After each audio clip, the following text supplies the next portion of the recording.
Баршаңызға қайырлы күн достар. Бүгін сіздерге үй жағдайында сырды жасап көрсетемін. Міндетті түрде жасап көріңіздер. Өте дәмді, дәл дүкендегідей сыр болып шығады. Менің арнама тіркеліп қолдап қойыңыздар. Ең алдымен біз қазанға сүтімізді қоямыз. Оттың астын жағып, сосын қаймаққа 2 жұмыртқаны салып, жақсылап араластырамыз. Кез келген қаймақ жарайды. Қолдың қаймағы болса да, және дүкеннің қаймағы болса да бізге бара береді. Ал енді ол барлығын жақсылап араластырып аламыз.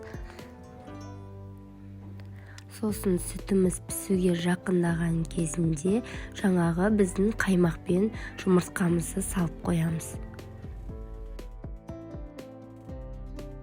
Міне енді біздің сүтіміз қайнап шықты. Оған сосын дәміне қарай тұз салып, жақсылап араластырамыз.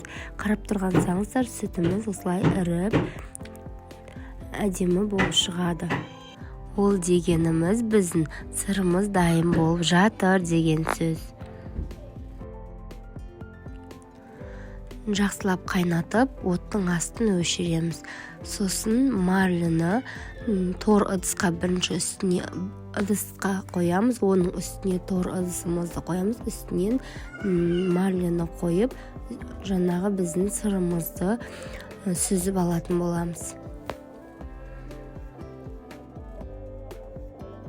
Міне біз сырымыз сүзіп алдық.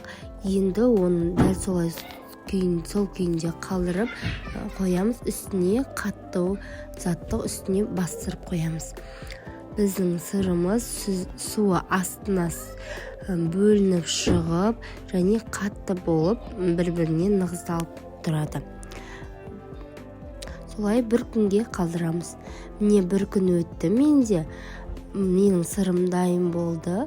Осылай енді марлыны босатып алам марлыдан. Сосын оны кесіп дастарханға қойсаңыздар болады. Міне достар, сырымыз дайын болып шықты. Міндетті түрде жасап көріңіздер. Өте дәмді болып шығады. 100% кепілдік беремін. Достарыңызбен бөлісіп, менің арнамды қолдап, видеоға лайк басып, комментарий қалдырып қойыңыздар. Астарыңыз дәмді болсын. Келесі видеода кездескенше қош сау болыңыздар.